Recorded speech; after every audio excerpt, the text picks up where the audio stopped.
স্বাদে ভরপুর প্রাণ চানাচুর। মনে হয় না জবার বাপ জবারে তোমার লাগে বিয়ে দেবে। জবার লাগে প্রত্যেকদিন নতুন নতুন সম্বন্ধ আসে, আর জবার বাপে তো তোমার দেখতেই পারে না দুই চোখে, তোমার মনে করে বাদাম মিয়া। আরে বেটা, জবার বাবা আমার দেখতে পারলেই কি আর না পারলেই কি, আমি তো ওই দুষ্ট মুরব্বীরে বিয়ে করব না, আমি বিয়ে করব জবারে। জবা আমারে যে ভালোবাসে। যতই ভালোবাসুক, জবার যখন অন্য জায়গায় বিয়ে হইব, জবা তোরেও চিনবো না আর তুইও জবারে চিনবি না। তাই নাকি? আরে জবারে চিনবো না মানে লক্ষ কোটি মানুষের মধ্যে আমি জবারে চিনবো।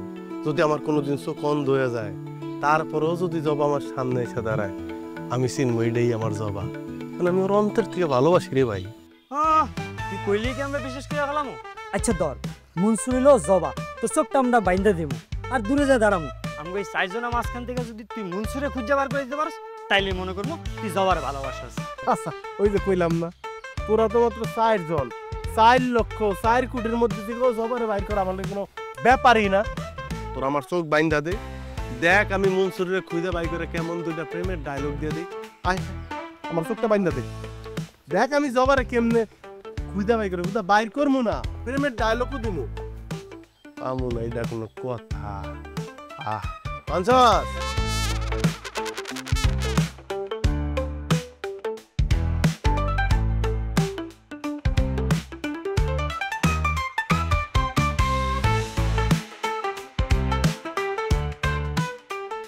হারামজাদা।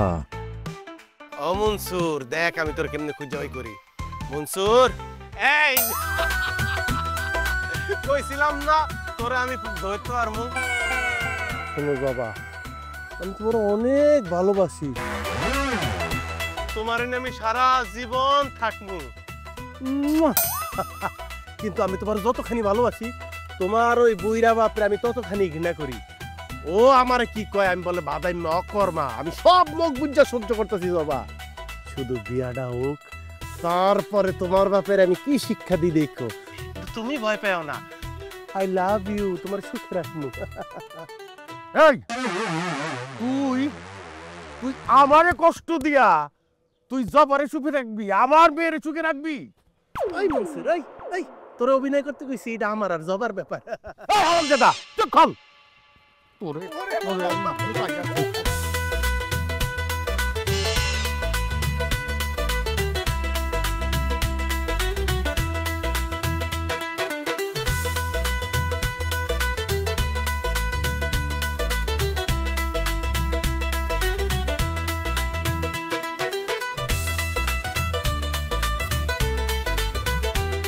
এই নাও চানাচুর খাও, তারপর ওর রাগটা একটু কমাও। আর রাখো তোমার চানাচুর। আর একবার যদি তোমার এই মুখে আমার নামটা পর্যন্ত উচ্চারণ করছো, তাহলে আমার বাপরে লাগবে না। আমি নিজে থানায় যায় তোমার নামে মামলা দিব, গ্রামে বিচার সালিশ বসাবো। আচ্ছা, সে আমার আব্বা হয় সেটা আমি বাদই দিলাম, সে তো একজন মুরব্বী মানুষ, কিভাবে তুমি তারা থাপ্পড় মারলা? আবার উল্টা পাল্টা কথা বলতেছো। আরে পুরাটা একটা ভুল বুঝাবুঝি ছিল, তখন আমার চোখ বান্ধা ছিল, আমি অন্ধ ছিলাম। তুমি অন্ধ ছিল না, অন্ধ আমি ছিলাম, না হলে তোমার মতো এরকম একটা মানুষকে কেন আমি ভালোবাসছিলাম? আমার আব্বা ঠিকই বলছিল, তুমি আসলে একটা বাজে ছেলে, কোনো কাজ কাম কিচ্ছু নাই, সারাক্ষণ টোটো করে বেড়াও, তোমাদের কোনো ভবিষ্যৎ আছে? আমার আব্বা আজকে কি কি কথা শুনাইছে তোমার জন্য তুমি জানো? আমি কোনো উত্তর দিতে পারি নাই, আমার আব্বারে কোনো জবাব দিতে পারি নাই। আছে কোনো জবাব তোমার কাছে? আমার কাছে একটা জবাবই আছে, আমি তোমার অনেক ভালোবাসি। এই ডায়লগ তুমি অন্য জায়গায় গিয়ে দাও, যাও। তোমার জীবনে আমি আর নাই। আচ্ছা, তোমার সংসারের কি অবস্থা কত? তোমার আব্বা সে তো নাই পৃথিবীতে, তোমার দুটো ছোট ভাই বোন আছে, তারাও তোমার মতো হইছে। কি দেখে আমার বাপ তোমার সাথে বিয়ে দিবে? আর বিয়ার পরে একদম ভালো হয়ে যাবো, কথাবার্তা চলতেছে, বিদেশ চলে যাবো, মালয়েশিয়া। তোমার যেদিক খুশি তুমি সেদিক চলে যাও, তাতে আমার কিচ্ছু যায় আসে না। আমি তোমার সফট করে একটা কথা জানাই দিই, আজকের পর থেকে তোমার সাথে আমার আর কোনো সম্পর্ক নাই। আমার আব্বা কি বলছে জানো তুমি? আমার আব্বা আমারে বলছে, যদি কখনো তোমার সাথে আমারে কথা বলতে দেখে, তাহলে আমার নাকি কাইটা সিরা নদীতে ভাসায় দিবে, তোমার নামে নারী নির্যাতন মামলা দিবে। ওরে, তুমি আমার একটা সুযোগ দাও, দেখো আমি আব্বার মানে তোমার আব্বার এমন ভাবে মন জয় করব, স্বামী ছাড়া আর কিছুই বুঝবো না, তোমার চেয়ে বেশি আমারে ভালোবাসবো, আদর করবো। এই কথা তো আমি জীবনেও বিশ্বাস করব না। কারণ আমার আব্বা যদি তোমারে কোনোদিন পছন্দ করে, সেই দিন মনে করো পশ্চিম দিক থেকে সূর্য ওঠা শুরু করবে। আমার আব্বার পৃথিবীর যদি কোনো অপছন্দের মানুষ থাকে, তার তালিকায় 1 নম্বরে আছো তুমি। আরে একবার খালি সুযোগ দাও কইলাম না, দেখো না কিভাবে মন জয় করি। এমন আদব কায়দা দেখাবো, শ্রদ্ধা ভক্তি দেখাবো, শ্বশুর আব্বা আমি ছাড়া কিছুই বুঝবে না। এমনও হইতে পারে সে যে তোমার অনুরোধ করবে, মা জবা তুই শফিকরে বিয়ে কর। শফিকের মতো ভালো ছেলেই হয় না। ঠিক আছে, এই যে লাস্ট একটা সুযোগ আমি তোমারে দিলাম, কিন্তু যদি আমার আব্বারে তুমি রাজি না করাইতে পারো তখন কি হবে? আরে রাজি করাইতে পারবো না মানে, যদি রাজি করাইতে না পারি, এই যে ফুটবলটা আছে না, এই ফুটবলের মতো একটা লাত্তি দিয়ে আমারে তোমার জীবন দিয়ে বাই করে দিবা।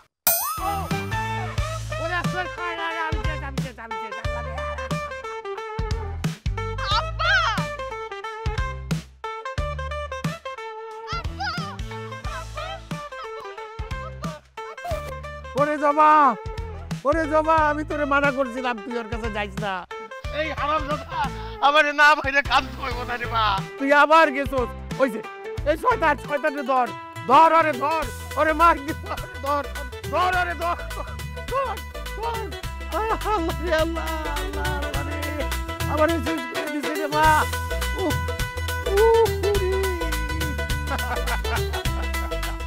কও কি মিয়া, তুমি এত দুষ্ট ছিলা দেখে তো বুঝেই যায় না, কিন্তু এখানে তো তুমি একেবারে ফাইমে গেলা। কোনো আমত নাই, ফুর্তি নাই, দিন রাত খালি কাম আর কাম। কেমনে 2টা রিঙ্গিত পয়সা কেমনে বেশি কামাইবা এই চিন্তায় থাকো মিয়া। আচ্ছা, এত কিছুর পরেও ভাবির ভাবিরে তোমার কাছে বিয়ে দিল? ওরে বাপ রে বাপ, কত কাঠখড় পরে যে জবার বিয়ে করলাম। জবার বাবার কাছে হাত পাও দইরা মাপ চাইয়া তারপর রাজি করাইলাম। আর তখন বয়স আর একটু কম আছিল না, ধীরে ধীরে বুঝলাম আব্বা তো নাই, আমি বাড়ির বড় পোলা, সব দায়িত্ব পড়লাম আমার কান্দে। তারপরে এই যে স্বপ্নের মালয়েশিয়া চলে এলাম, এখন কি আর দুষ্টামি করলে হইব? আচ্ছা, বিয়ার পরে তুমি তোর বাড়িতে যাও নাই? বাড়ির লিগা মন কান্দে না? মন কান্দে দেখেই তো ভাই আর যাইতে পারলাম না। বেশিরভাগ প্রবাসীর মতো আমার গল্প একই। ওই যে কইলাম আব্বা নাই, বাড়ির বড় পোলা, দাঁড় দেনা করে আইসি ভাই। দাঁড় দেনা পরিশোধ করতে পারলাম না এখনো ঠিকঠাক মতো। আর ওই যে বউ, মা, ছোট ভাই, ছোট বোন, ও গো চাহিদা পূরণ করতে পারলাম না। যাও হইল না। আর দূর মিয়া, এত চিন্তা করলে দেশে যাওয়া যায় না। চিন্তা ভাবনা বাদ দাও দি, দেশে যাও মায়ের দিকা। আমার যে এত কইতেছেন, আপনি দেশে যান না কেন? সারাদিন দেখি কামের পরে আরো কাম খুঁজেন, আরো 2টা বেশি ধান্দা করা যায়। হ্যাঁ, আচ্ছা, যেদিন মায়ের ছাইরা, নতুন বউ তারে ছাইরা, ভাই বন্ধু খেলার সাথী সবাই ছাইরা এই দূর প্রবাসের উদ্দেশ্যে রওনা দিলা, ওই দিনের কথা মনে পড়ে না? এই দিন বাড়ি ফেরা প্রবাসের উদ্দেশ্যে রওনা দিলাম, বাড়ির উঠানে দাঁড়াইয়া ছোট ভাই, ছোট বোন, কত আবদার। ওই দিনের কথা মনে হইলে বাবারে, তোর আব্বা চলে যাওয়ার পর তোরা 3টা ভাই বোনের কত কষ্ট করে আমি বড় করছি। এখন তো আমার বয়স হয়ে গেছে, বাবা আর পারতেছি না, বাধ্য হয়ে পাঠাইতেছি আমার বাবাটারে আমি বিদেশে। তুমি একটু বিশ্বাস কর, মন দিতেছে না বাবা, কলজার ভিতর মোচড় দিতেছে। ভালো হোক মন্দ হোক, সবাই একসাথে ছিলাম, একসাথে খাইতাম থাকতাম। আমার বাবা করে আমি তো বিদেশে যেতে ধরতে পারতাম, আদর করতে পারতাম। আমি কই পাবো আমার বাবা রে, কই পাবো? বিদে বেলা এত কথা না কইলে হয় না আম্মা। ভাইজান কি সারা জীবনের জন্য চলে যেতেছে? ভাইজান শোনো, জমি বন্ধক রেখা তুমি বিদেশ যাইতেছ, তোমার উপরে কিন্তু আমাকে অনেক আশা ভরসা। আমি একটা ব্যবসা দিব, রেখারে ভালো জায়গায় পড়াশোনা করাবো, তারপর একটা ভালো পাত্র দেখে বিয়েও দিব। এই যে দেখতেছে আমাকে ঘর ভেঙে গেছে, এই ঘরেরও কিছু কাজ করাবো। সব কিছু নির্ভর করতেছে তুমি বিদেশ যা কয় টাকা কামাইবে এটার উপর। আমার কিন্তু ভাইজানের উপর বিশ্বাস আছে। ভাইজান মেলা টাকা কামাইবো, আমাদের আর দুঃখ কষ্ট থাকবো না। ভাইয়া আমাকে সব শখ আল্লাহ পূরণ করবো। কি ভাইজান, তাই না? আমার লিগা দোয়া করিস। যাইতাছি তো দুঃখ কষ্ট লাঘব করার লিগা তোকে থুয়া সেই অসিনপুরে। যদি টাকা পয়সা নাই কামাইতে পারি তাইলে হইব। জবা, বিদায় বেলা তুমি কিছু কইবা না? আমার আর কি বলার আছে? মাত্র 6 মাস হলো বিয়ে, এর মধ্যে তুমি আমার রাইখা চলে যাইতেছো বিদেশে। আমার তো কোনো শখ আহ্লাদই পূরণ করতে পারলাম না। যাও, চলে যাও। আমার চাওয়া পাওয়ার উপরে কি আর তোমার বিদেশ যাওয়া নির্ভর করে? কি দরকার যাও না? আমরা এরা একসাথে কষ্ট করে থাকি খাই। আমি তুমি বাইরে থেকে আইসা আমাকে বলো মাইটা মইটাকে আমি কি করবো? মুখে ধরে খাওয়া দাওয়া আমার দোকানে পাঠাবো না, না দরকার না। আম্মা কি পাগলামি শুরু করছো?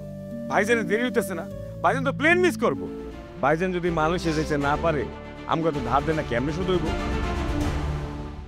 এই যে আমাকে তো আশা ভরসা চাওয়া বাবা স্বপ্ন এগুলো কেমনে পূরণ হইব? ভাগো, তুমি মনে হয় বেশি ভাঙ্গা পড়তে হোক। রফিক তো ঠিক কথাই কইছে, ধারদানা কইরা বিদেশ যাইতাছি। যদি না যাই এই ঋণ পরিশোধ হইব কেমনে? মা, আমি না বিদেশে বেশি দিন থাকবো না, আবার চইলাম। কারণ বিদেশ হয়তো আমার অনেক টাকা পয়সা হইব ঠিকই, কিন্তু তুমি অভাব আমি কি দিয়ে পূরণ করবো গো মা?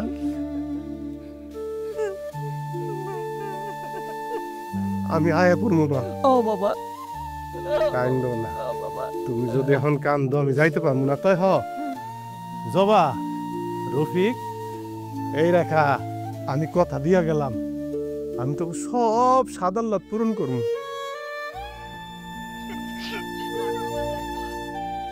আহো আহো আহো, দেরি পেছে আহো। ওই যে ভাই কথা দিয়ে আইলাম, কথাও পূরণ করতে পারি না, যাই তো আর পারি না। তাই কথা পূরণ করবো, মারা যায় জড়াই ধরবো, জড়াই ধরবো। মা আর যাবো না, তোমার কাছেই থাকবো।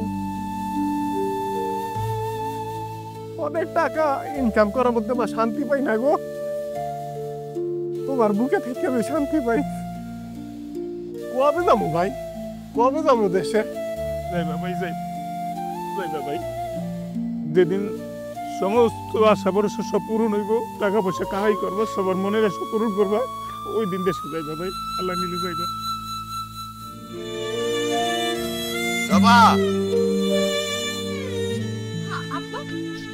আব্বা কেমন আছো? আমি তো ভালো আছি রে মা, তোর কি অবস্থা? কারে দেখতেছি? আসসালামু আলাইকুম বিআই সাহেব। এতদিন পর আমাকে কথা মনে পড়লো, আসেন গে, ঘরে আসেন। ঘরে যাওয়ান লাগবো না, ওয়ালাইকুম সালাম। যেই পাপ করছি তাতে তো আপনাদের কথা ঘন ঘন মনে পড়ে। মাইয়া বিয়া দিয়ে তো অন্যায় করে ফেলেছি। বিআই, আপনি রেগে আছেন কেন? আমরা কি কোনো অপরাধ করছি? অপরাধ আপনারা করেন নাই তো, অপরাধ তো আমি করছি। কেন যে আমার মাইয়াটারে আপনার পোলার সাথে বিয়ে দিছিলাম সেটা এখন বুঝতেছি। আরে আরে, আমার মাইয়া বুঝা গেছে সংসার কি জিনিস। আপনার পোলা বিয়ার 6 মাসের মাথায় মালয়েশিয়া চলে গেছে, আর আমার মেয়েটা আপনার বাড়িতে দাসীবান্দির কাজ করে। এই যে আপনার ছেলে মেয়ে, 2টা ছোট ছেলে মেয়ে, তারা আমার মেয়ের সাথে কি ব্যবহারটা করে সেটা তো আমি জানি। তাদের ব্যবহারের কারণে আমার মেয়ের চোখের পানি নাকের পানি এক হয়ে যেতেছে। সব খবর তো আমার কাছে আছে। আরে বাপরে বাপ, কত বড় একটা সত্যি কথা কথা তালুই সাহেব। আমরা আপনার মায়ের অত্যাচার করি, আর আপনার মাইয়া আমগরে মাথার উপরে তুলে ড্যাং ড্যাং করে না। শোনেন তালুই সাহেব, উনি আমাদের বড় ভাই। একবার জিগান তো সে আমাকে প্রতি কোন দায়িত্ব পালন করছে। ও একটা দায়িত্ব পালন করছে, আমার ভাইরে বিদেশে ফোন দিয়া কানের মধ্যে খালি কুটনামি করছে। এই রফিক, আই মুখ সামলা কথা বলে কইলাম। আমার আব্বা এবারে মেহমান, আমার আব্বার সাথে বেয়াদবি করলে আমি কিন্তু সাইরা কথা বলবো না। কেন ভাবি? তোমার ভাবি যে এতক্ষণ ধরে আমাদের অপমান করতেছিল, কই তুমি তো একটা কথা কইলা না? এখন কেন? শোনো, যে যেরকম ব্যবহার করবে তার সাথে আমরা সেরকমই ব্যবহার করব। কি বিয়াই, হ্যাঁ ছেলে মেয়েরে লাগাই দিছেন নাকি আমার পিছে, না আমার মেয়ের পিছে? হ্যাঁ, আমার মেয়ের জামাইয়ের টাকায় সংসার চলে, আর আমাকেই আপনি বড় বড় কথা শুনাইতেছেন। সি বিয়াই, কি বলতেছেন এসব? এই মাপসা, বিয়াই সাহেবের পায়ে ধরে মাপসা, উনি মুরব্বি। আরে রাখো তোমার মুরুব। শোনো আম্মা, ভাইজানের যদি বিয়ে না হইতো তাহলে আমাকে সংসারের চেহারা পাল্টে যেত। আমি বুঝি না, আমার ভাই বিদেশে বই কারিগরি টাকা কামায়, ওই টাকা কই যায়? টাকা কই যায় মানে কি?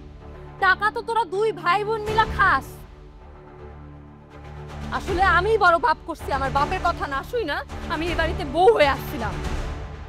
আমার স্বামীর টাকা খাস তোরা আর বড় বড় কথা খাস। সে টাকা না পাঠাইলে তো একজনের ব্যবসা চলে না, একজনের পড়াশোনা চলে না, এই বাড়ির চুলে আগুন জ্বলে না। লজ্জা করে না? তার টাকা পয়সা খাস আবার আমাকে লাগে বেয়াদবি করস। এইটার যদি বিহিত আমি না করছি, আমিও দেখে সারুম যে তোর ভাই কেমনে টাকা পাঠাবে। আরে এক মুহূর্ত থাকুন না, চল, তোর ভবিষ্যৎ নিয়ে আমার অন্য চিন্তা আছে। যান যান যান, আপনার বাইরে দিয়ে যান। আর ভাইজানরা কি কইতে হয় সেটাও খুব ভালো করে জানি। না আব্বা, আমি তো এত সহজে এই বাড়ি থেকে যাবো না, আমার অনেক হিসাব নিকাশ আছে। তুমি যাও, আমি মালুর সাথে কথা বলবো, তারপর আমি সিদ্ধান্ত নিই আমি কি করবো। যাও। যাবে মানে? বৌমা কি বলতেছে এসব? যাও মানে কই যাইবো? বিয়াই সাহেব আসছেন, বিয়াই রান্না বান্না করবো, খাওয়া দাওয়া করবেন, আর রাত্রে থেকে যান, কালকে না হয়েছিল দেন। জুতা মাইরা গরু দান করার চেষ্টা করতেছে। আরে বিয়াই, আমি কি বুঝি না আপনার এই যে ছেলে মেয়ে দুইটা আমার সাথে যে বেয়াদবি করলো, বেয়াদবের বেয়াদব আপনার আশকারা ছাড়া করছে, এইটা আমারে বিশ্বাস করতে বলেন? হ্যাঁ, আপনি কি চান আমরা বুঝি না? হ্যাঁ, আপনি চান আমার মেয়ের জামাই পাঠানো টাকা আপনি একলা একলা খাইবেন। আপনি কেমনে টাকা খান সেইটা আমি দেখে নিতেছি। পারে তুই শফিকের সাথে বোঝাপড়া কর, বাকিটা আমি দেখতেছি। বিয়াই বৌমা, বৌমা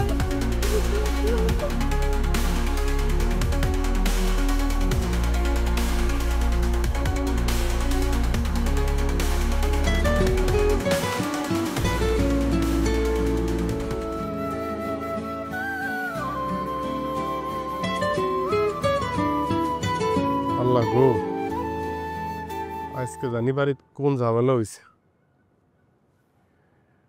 হ্যালো জবা, আমি তোমারে ডিভোর্স পেপার পাঠাইতেছি। তোমার সাথে আজকে থেকে আমার আর কোনো সম্পর্ক নাই। এই জবা, এই কিছে তুমি এগুলি কি কও? কি আর হবে, প্রতিদিন যা যা হয় তাই হইছে এই বাড়িতে। তোমার পরিবারের একটা মানুষ তো আমার মন থেকে মেনে নিতে পারে নাই। আমার বাপ আমারে কত বড় বড় জায়গা থেকে সম্বন্ধ নিয়ে আসছিল, আমি সব লাইফ থেকে ফালাই দিয়ে আমি তোমার সলা গলায় পইরা আমি তোমারে বিয়ে করছিলাম। আমার বাপ ঠিকই বলছিল বিয়ের আগে, ওই বাড়ির একটা মানুষও ভালো না। ঠিকই কথা, তোমার ভাই বোন আজকে আমার বাপকে যাতা করে অপমান করছে। তুমি জানো তোমার কোনো তার ভাই কয় আমি আর আমার বাপ নাকি তোমার সব টাকা পয়সা তুই টাকাইতেছে আমাদের জন্য, নাকি তাদের কোনো সকাল পূরণ হইতেছে না। কি কও তুমি এসব? রফিক রেখা তোমার এগুলি কইলো? মা মা মা কইয়াছিল, মা কিছু কয় নাই ও করে? তোমার মাঝে কত বড় অভিনেত্রী সেটা তুমি এখনো টের পাও না, তুমি তো চিনতেই পারো নাই। সে কিচ্ছু বলবে না নিজে মুখে মুখে, কিন্তু তার পোলা মাইয়াদের সে সব কিছু বলাবে। আমি ভালো করে বুঝতে পারছি তোমার মা ভাবছে কি আমি কিচ্ছু বুঝি না, তাই না? রেখা, এতক্ষণ আমার ভাই বোন নিয়ে কথা কইছো আমি কিছু মনে করি নাই, কিন্তু আমার মারে নিয়ে একটা বাজে কথা কইবা না। যদি আমার মারে নিয়ে আরেকবার তুমি বাজে কথা বলো, এর পরিণাম কিন্তু ভালো হইব না। আরে রাখো তোমার পরিণাম, আমি তোমারে কাগজ পাঠায় দিতেছি, থাকো তোমার মা ভাই বোনরে নিয়ে। আচ্ছা আচ্ছা ঠিক আছে বাবা, আমারই ভুল হয়েছে। আমি রফিক রে আর রেখারে ফোন করে এখনই বকা দিতেছি। দেখো এই দূর দেশে আছি, তোম করে তো একটু ভালো রাখার লেগা। এখন তোমরা পরিবারের সদস্যরা যদি নিজের মধ্যে ঝগড়া করো, তাইলে আমি কি এখানে ভালো থাকবো? এখানে কত কষ্ট করি, পরিশ্রম করি, তারপরও মনরে বুঝ দেই যে আমার পরিশ্রমের ফলে তোমরা তো ভালো আছো। ঝগড়া কইরো না, বুঝছো না? যদি ঝগড়া করো তাহলে আমি এই দেশে থাকতে পারবো না। আমার মনটা সারাক্ষণ তুমি কাছেই পড়ে থাকে। এত পরিশ্রমের পরেও যদি তোমরা নিজেরা ঝগড়া করো, তোমরা তো বুঝো না আসলে প্রবাসে আমরা কি করি। আমার একটা অনুরোধ, আর ঝগড়া কইরো না, আমি বইটা দেবো, কয়ে দিলাম তো আমি ওকে দুইটা রে বকতাছি। শোনো, তোমার এই সমস্ত কথাবার্তা শুনতে আমার আর ভালো লাগতেছে না, প্রতিদিন একই কথা। আমি দেখি তোমার এই ভাই বোনের কি বিচারটা তুমি করো, নাইলে আমি যে সিদ্ধান্ত নিছি তোমার সাথে সারা জীবনের জন্য সম্পর্ক ছিন্ন করবো।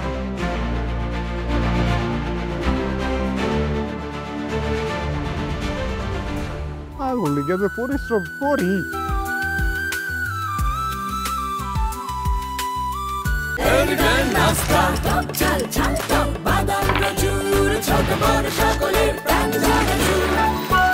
স্বাদে ভরপুর প্রাণ চানাচুর। তোমার ভাইরে তুমি বলতে পারছিলা? আরে আমি তো সামান্য করে টাকাই চাইছি, একটা মোটর সাইকেল চাইছি। এইটাই যদি তোমার ভাই আমার না দিতে পারে, তাহলে তোমার আমি বউ করে ঘরে তুলুম কেমনি কত? দেখো ভাইজান তো মাত্র ঋণগুলো শোধ করলো, এর মধ্যে ছোট ভাইয়ের বাজারের ব্যবসা, আমার পড়াশোনার খরচ সবই তো ভাইজান দেয়। এর মধ্যে ভাইজানরে কেমনে টাকার কথা বলি? শোনো, বিয়েটা একবার হয়ে যাক, বিয়েটা হয়ে গেলে মোটর সাইকেল, টাকা সব কিছুর ব্যবস্থা করে দিব। এসব মোটর সাইকেলের টাকা দিয়ে আমি কি করুম কও? এসব আমার কোনো কিছুর দরকার নাই। আমার দরকার হইতেছে তোমারে। আব্বার আমি বুঝাই বলছি, কিন্তু শুনে না। তুমি হয়তো শুনলে মন খারাপ করবা। আমার বড় বড় ঘর থেকে সম্বন্ধ আইতেছে, কারি কারি টাকা, 4 চাকা গাড়ি দিতে চাইতেছে। আমি রাজি হই নাই, আমি তোমারই বিয়ে করতে চাইছি। আব্বা তো শুধু একটা দাবি করছে, 5 লক্ষ টাকা আর একটা মোটর সাইকেল। বিয়ের পর তো এসব আমাকেই থাকবো, বুঝো না কেন? তোমার ভাই একটু বুঝাই কও, দিলে ভালো, না দিলে কিন্তু। খবরদার, কোন কিন্তু কিন্তু কইবা না। রাব্বি, আমি তোমার ছাড়া বাঁচবো না। এর মধ্যে আবার বড় ভাইজানের কাছ থেকে ছোট ভাইজান আরো 3 লাখ টাকা চাইছে, ব্যবসার নাকি কামে লাগবো। এর মধ্যে তোমাকে এই আবদার কেমনে যে কই ভাইজান রে? কেমনে কইবা মানে? মুখ দিয়ে কইবা। তোমার ভাই বিদেশ বাড়িতে কারি কারি টাকা কামাইতেছে, এসব কথা তোমারে কয় না। তোমরা বুঝলে যদি আবার টাকা পয়সা চাও, যাই দেখো খবর নিয়া, তলে তলে তোমার ভাই শ্বশুর বাড়িতে টাকা পাঠাইতেছে।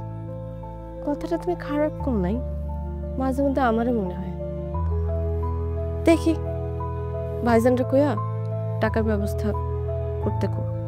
আর তোমার আমি হারাইতে চাই না। আমিও তোমার হারাইতে চাই না, সত্যি করে কইতেছি। মানে এইটা তো তেমন কিছু না, বুঝছো না?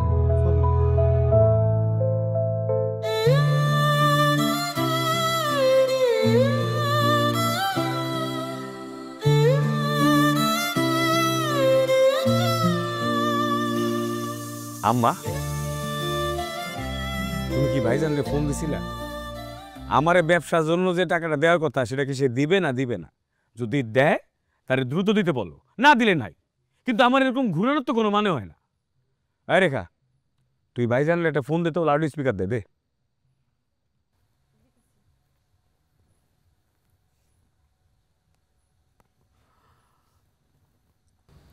রিং হইতেছে।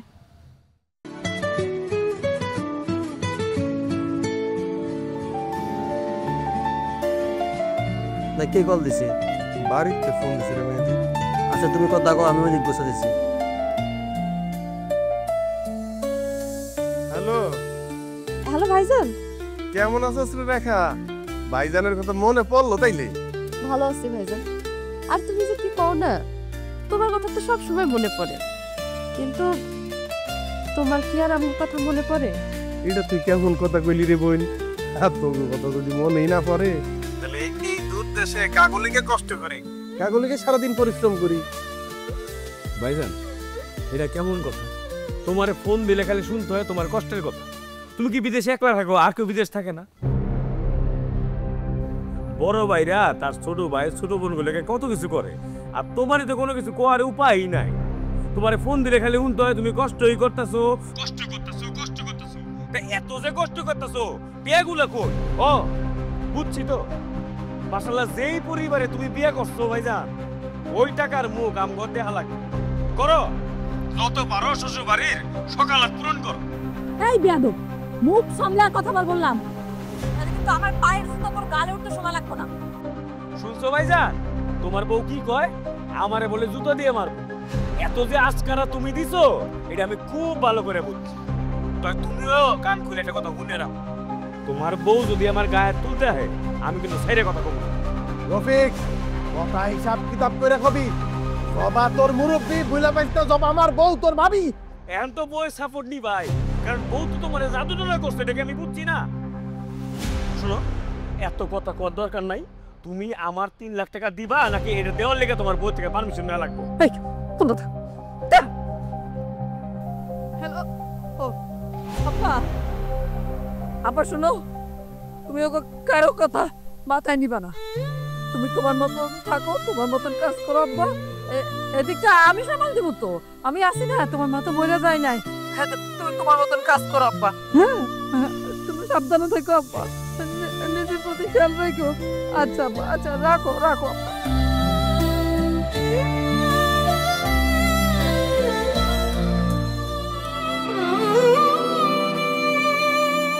আল্লাহ গো আল্লাহ, কষ্ট আপনি মানে আরো দেন গো আল্লাহ। আমার পরিবারটা সুখে রাখছেন বাবু, আমার থেকে এই দূর দেশে থাকি, ওরা যদি ঝগড়া করে অনেক কষ্ট হয়। আর কেউ না বললে আপনি তো জানেন, আপনি সবার অন্তর জানেন না। ওরা যাতে ঝগড়া না করে, ওরা যাতে মিলামিশা থাকে, সেই ব্যবস্থা আপনি করে দিন বাবু। আর কিছু চাই না, আমার টাকা পয়সা লাগবে না, ওদের একটু মিলাই দিন, ওরা যদি সবাই সুখে থাকে, এক লগে থাকে। আমার পোলারে কেউ যেন কোনো ফোন না দেয়। তোমাদের যার যার যা করে নিজেদের ব্যবস্থা নিজেরা করে নাও। আম্মা শোনো, তোমার সাপ সাপ একটা কথা কইয়া দিই। মোটর সাইকেল আর টাকার জন্য যদি আমার রাব্বির সাথে বিয়ে না হয়, তাইলে কিন্তু তুমি গলায় দড়ি দিবে। তখন থাইকো তুমি তোমার পোলারে নিয়ে সুখে। ঠিক আছে, ঠিক আছে, দিলাম না তোমার পোলারে। তুমিও তোমার পোলারে কইয়া দিও, শ্বশুর বাড়ির দালালি না কইরা ভালো ভালো যেন আমার টাকাটা দিয়ে দেয়। কারণ বিদেশ যাওয়ার সময় যে জমিটা বন্ধক রাখছিল, সেই জমিতে কিন্তু আমার রেখার হক আছে। আম্মা, আপনার ছোট পোলারে যে কিছু কইলেন না, এত বড় একটা কথা কয়ে গেল। আপনার বড় ছেলেরা দালালি করার কথা কইলো। সে কি করে আমার জন্য? কি করে? সে আজ পর্যন্ত আমার কোনো শখ আহ্লাদ পূরণ করতে পারছে না? পারে নাই তো বৌমা। আমার ছেলে, আমার বড় পোলা, আমার শফিক কারো কোনো স্বাদ আহ্লাদ পূরণ করতে পারে নাই। কেমনে পারবে কও? সে তো বিদেশে গেছে নিজের শখ আহ্লাদ পূরণ করার জন্য। তবে হ্যাঁ, আমি তো তার মা, আমি কিন্তু সব জানি। এই যে রফিকের ব্যবসা, এই যে রেখার পড়াশোনার খরচ, কত কষ্ট করে কে পাঠাইতেছে, সব কিন্তু আমি জানি।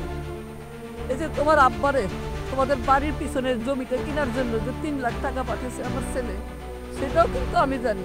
এত কিছুর পরও আমার ছেলে কারো জন্য কিচ্ছু করে নাই, কিচ্ছু না।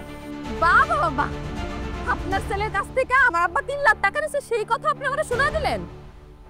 আপনার ছেলের সাথে সম্পর্ক না থাকলে তো টাকা দেয়া লাগবে না। ঠিক আছে, যাতে আর কোনো টাকা না দেয়া লাগে আমাদের, সেই ব্যবস্থা আমি করতেছি। কি হইতেছে? হ্যাঁ, আমার সংসারে কি হইতেছে?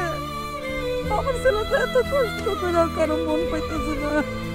আসলে তুমি বিদেশ দিবই, আমার ছেলে ধরো তুমি দেখে রাখো, আমার বুকের ধান ধরে তুমি দেখে রাখো।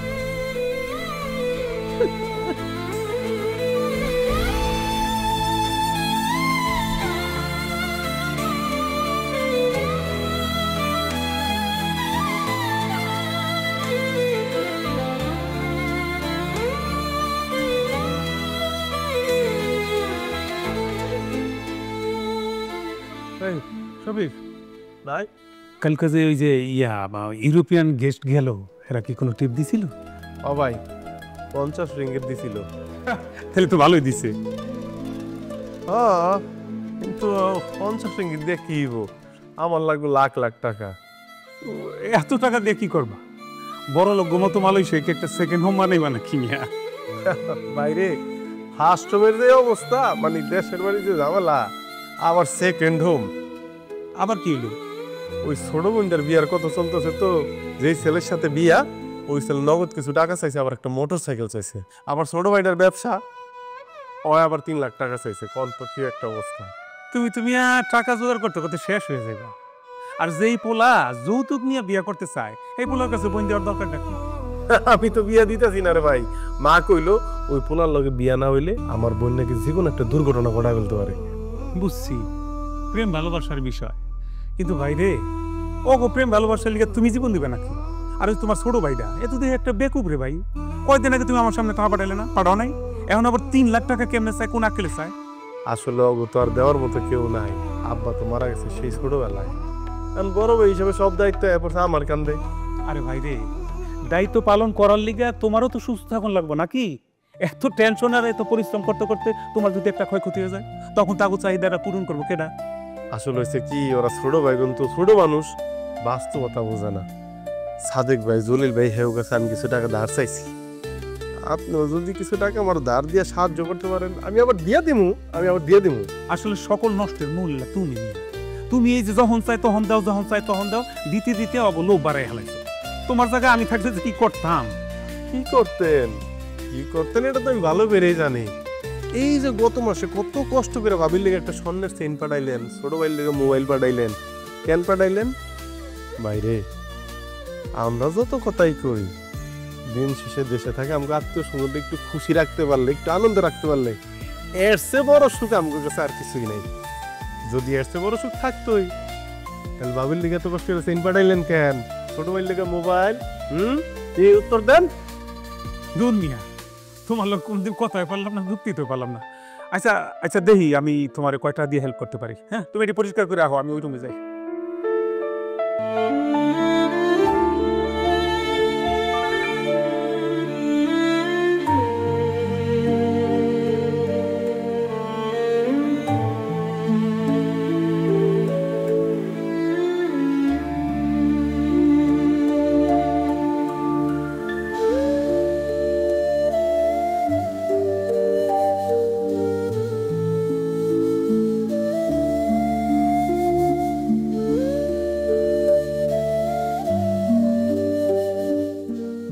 আম্মা, ভাইজানের লয় কোনো কথা টথা হইছে? মানে কোনো কিছু ব্যবস্থা করতে পারলো নাকি? আরে না,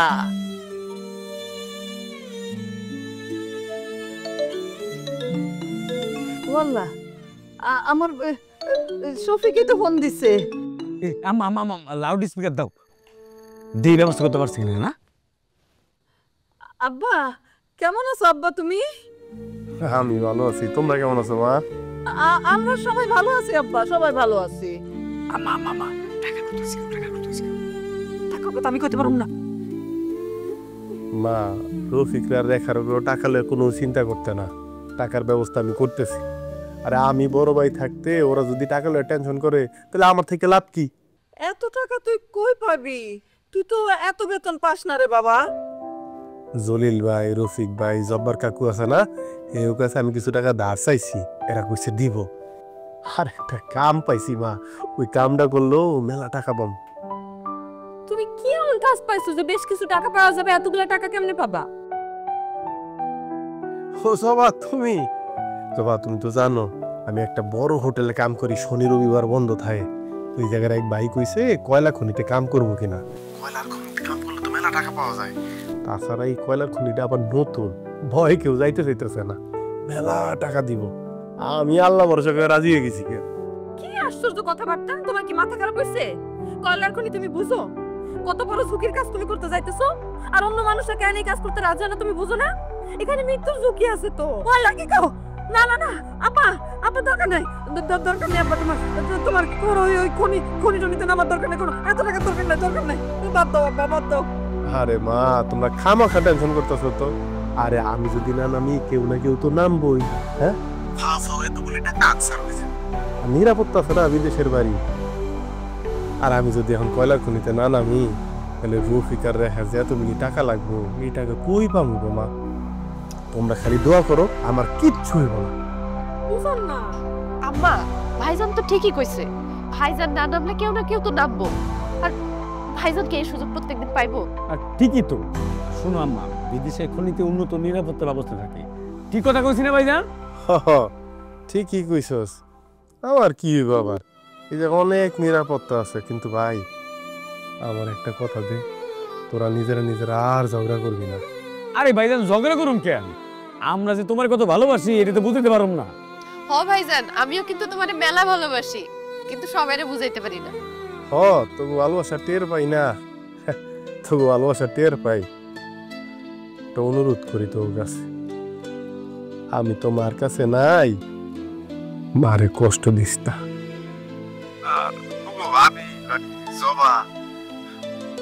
তোর কাছে তো ও আমারও প্রতিনিধি, ওর লোকে ঝগড়া করলে আমি এনে বিষয় শুনলে আমার কি ভালো লাগে? হ্যাঁ, ঝগড়া করবি না তোরা কেউ, সবাই মিল্লা মিশা থাকবে। হ্যাঁ আচ্ছা, যাক একটা ভরসা পাইলাম। উফ, ব্যবস্থা হয়েছে তাহলে। খালি ঝগড়া ভাল লাগে বিদেশ বই এই ঝগড়া শুনতে পারি।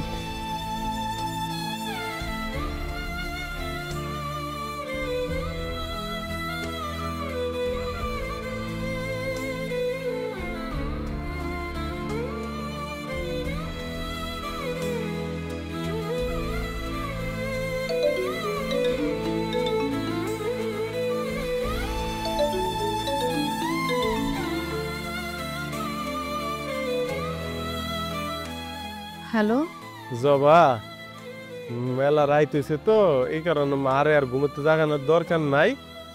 সকালবেলা তো কামে যাবো আর কি, খনিতে নামবো। মারে কই একটু দোয়া করতে, তুমিও দোয়া করো।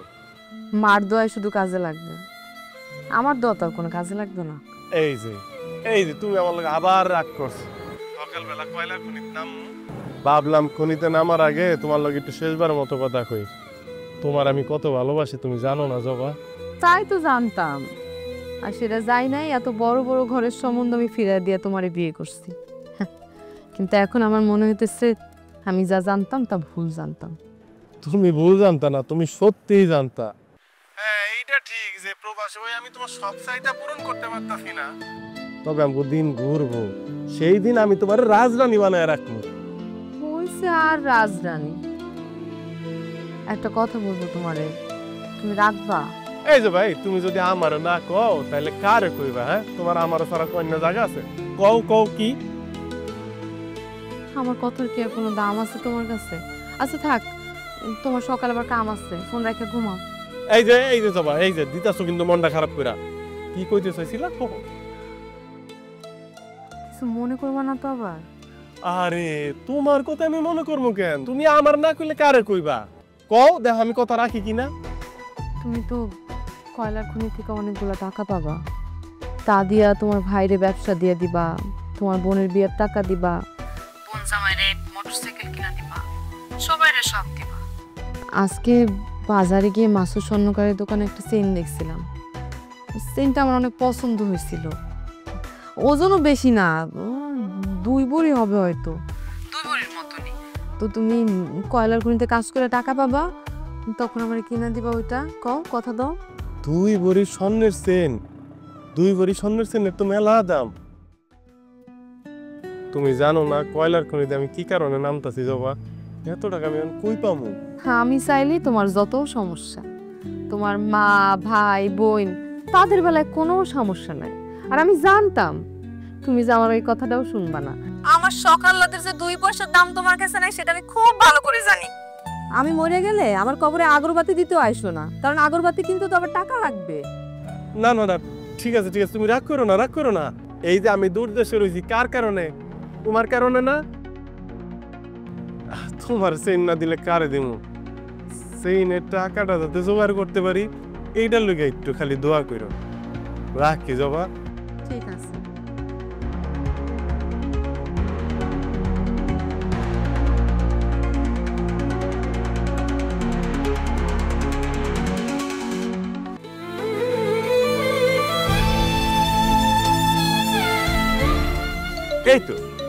এই তো ভাইজানের ফোন, এখন একটা টাকার বিট।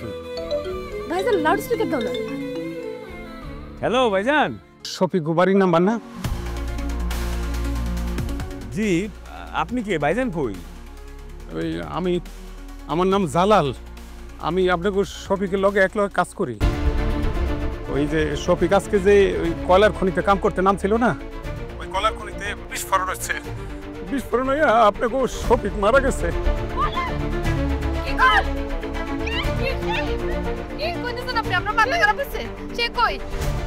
সে তো আর নাই, কিছুক্ষণ আগে শফিকের লাশ উদ্ধার হয়েছে, তো ওইখান থেকে আমি আমার মোবাইলটা নিয়ে আপনাকে কল দিয়ে জানাইলাম।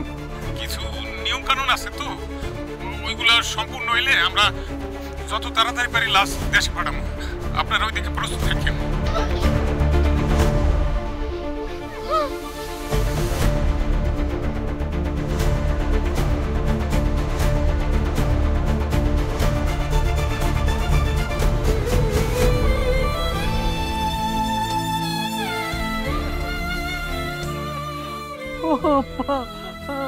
রফিক, আমার বাপটার আমার কাছে আইনা দেন। আমি শেষবারের মতন আমার বাবার একটু চোখ জুড়াইয়া দেখি। মা, ভাইজানের লাশ আনতে এখন মেলা টাকা লাগবে, তাও সেটা 2-4 দিনের মধ্যে জোগাড় করতে হইব। আমি কই কি মা, লাশ যে এনে আছে সে এনে দাফন করুক, ও এনে ব্যবস্থাও ভালো। আমিও ছোট ভাইজানের সাথে একমত। শুধু শুধু লাশটাকে আনতে গেলে কষ্ট পাইব। এত টাকা এখন পাবো কই আমরা? খবরদার, অনেক অনেক অন্যায় আপনার তোমার দুজনের আমি সহ্য করছি। আর না, আমি আমার বাজার না দেখে থাকতে পারব না। যত টাকা লাগে আমি আমার বাবার নিয়ে আসবো। এই যে আমার বাড়ির এখানে আমার ছবিকে আমি সারা জীবনের মতন সহায় রাখবো। আমি প্রত্যেক দিন তারে দেখে আসবো। আমার ছেলেটা সবার জন্য, সবার সুখের জন্য এখানে গিয়ে এত কষ্ট করে মরেই গেল। এইটুক করতে পারবি না তোরা? তার জন্য এইটুক করতে পারবে না? পারবে না? বিয়াইন, আবেগ দিয়া তো জীবন চলবো না। আপনি এতগুলি টাকা এই মুহূর্তে কিভাবে জোগাড় করবেন? কোথার থেকে জোগাড় করবেন? আমার কাছে তো এত টাকা নাই যে আপনাকে আমি দিব। এই অল্প বয়সে আমার মায়ের যে এখন কি হইব?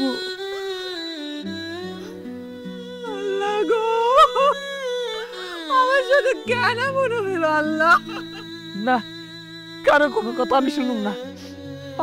আমি ঠিকই ব্যবস্থা করবো। ওই যে বিলের জমির টুক আছে না, ওইটা বেচে দিব। ওইটা বেচে সেই টাকা দিয়ে আমার ছেলেরা আমি দেশে আনবো। আম্মা, বিদেশ যাওয়ার সময় ভাইজান জমি বন্ধক রেখে গেছে, এখন বাকি যতটুকু আছে সেটা যদি তুমি বেচে দাও তাহলে আমার রেখার ভবিষ্যতে কি হইব? আম্মা একটু বোঝার চেষ্টা করো। আমি কই কি, জমি বেচা তুমি তো ভাইজানের লাশ পাইবা, কিন্তু ভাইজানের তো জীবিত পাইবা না, তাহলে জমি বেচে লাভ কি? আমি ওই জমি বেচতে দিব না।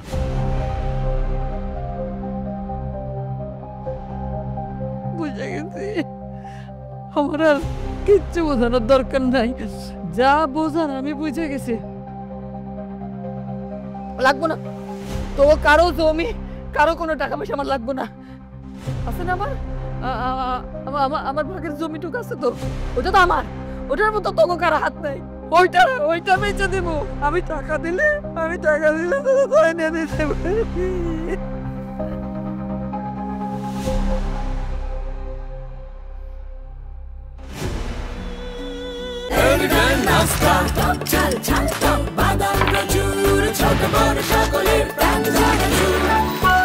স্বাদে ভরপুর প্রাণ চানাচুর।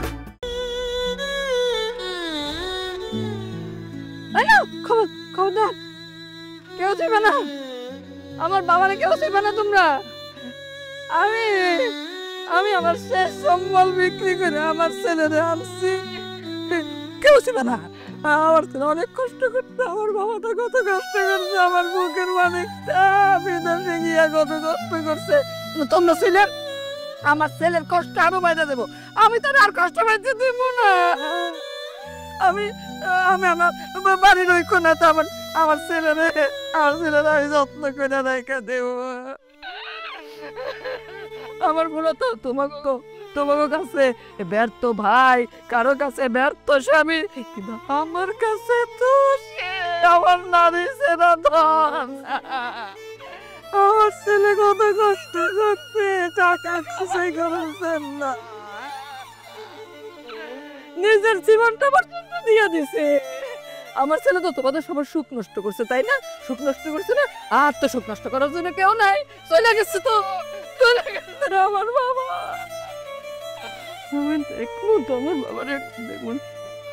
ও বাবা, একটু বললাম তো আমার ছেলের একটু দেখি, আমার সবে।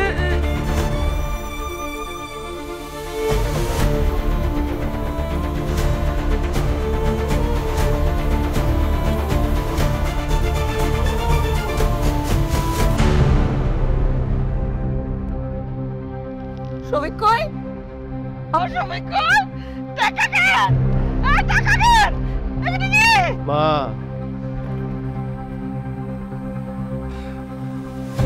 তোমার কিছুই হয় নাই, কারণ কয়লা খনিতে তো কোনো বিস্ফোরণের ঘটনাই ঘটে নাই। আমি আসলে দেখতে চাইছিলাম যাদের জন্য দূর প্রবাসে বৈশা দিন রাত খাইটা টাকা উপার্জন করি, দেশে টাকা পাঠাই, আমার মৃত্যুর পর তারা আমার জন্য আসলে কি করে। তো বিশ্বাস করো, আমার লাশটা যে তোমার কাছে বোঝ হয়ে যাইব, এটা আমি স্বপ্ন কোনোদিন কল্পনা করি নাই।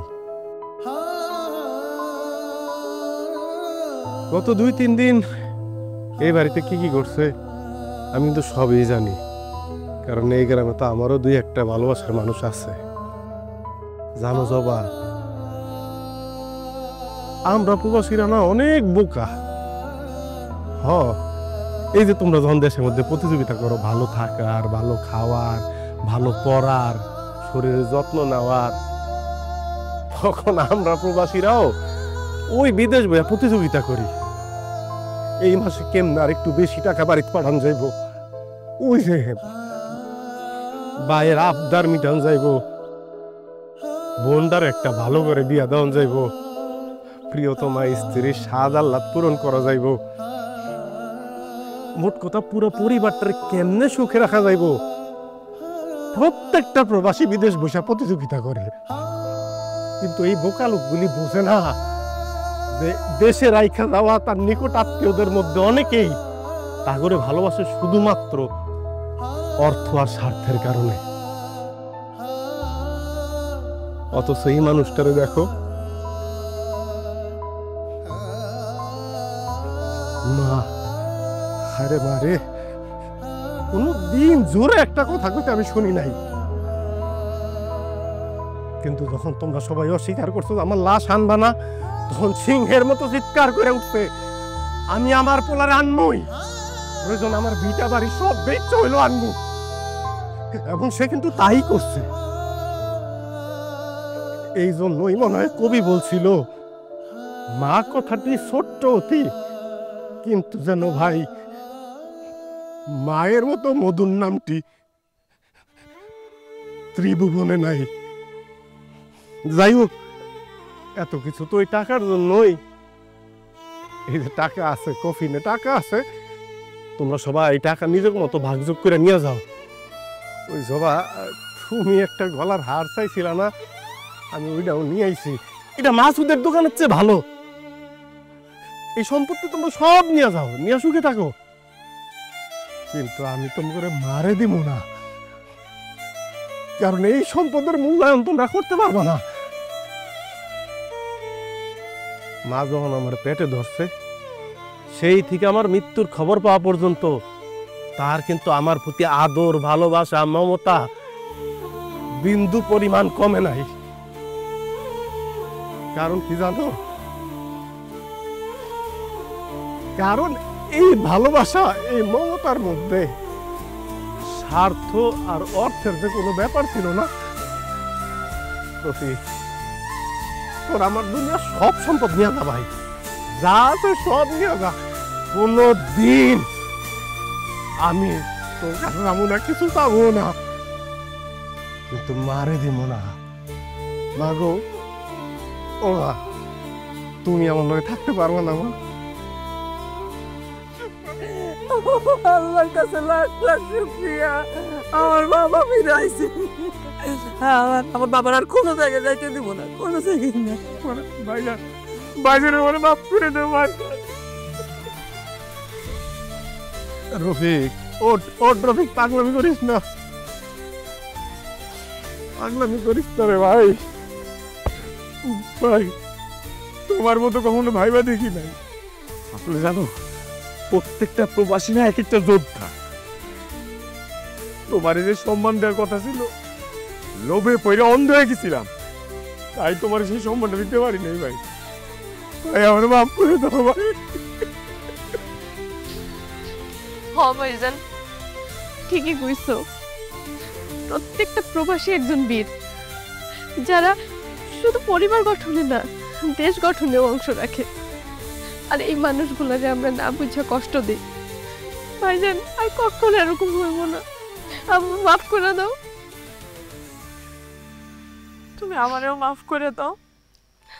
আমি আজকে থেকে সবাইরে জানাবো আমি একজন গর্বিত প্রবাসীর স্ত্রী। তারা সবসময় নিজেদের সুখ জানায় পরিবারের সদস্যদের মাঝে। বাবারে, আমি না যাই না অনেক বড় ভুল করে ফেলাইছি তোমার সাথে। আজকে তুমি আমার ভুলটা ভাঙ্গা দিছো রে বাবা। ছেলে হইয়া কি বাবারে মাফ করুন যায় না? কি যে কোন আব্বা, আপনি যদি আমার কাছে মাফ চান তাহলে আমি দুনিয়ায় থাকি। আপনি খালি আমার জন্য দোয়া করবেন।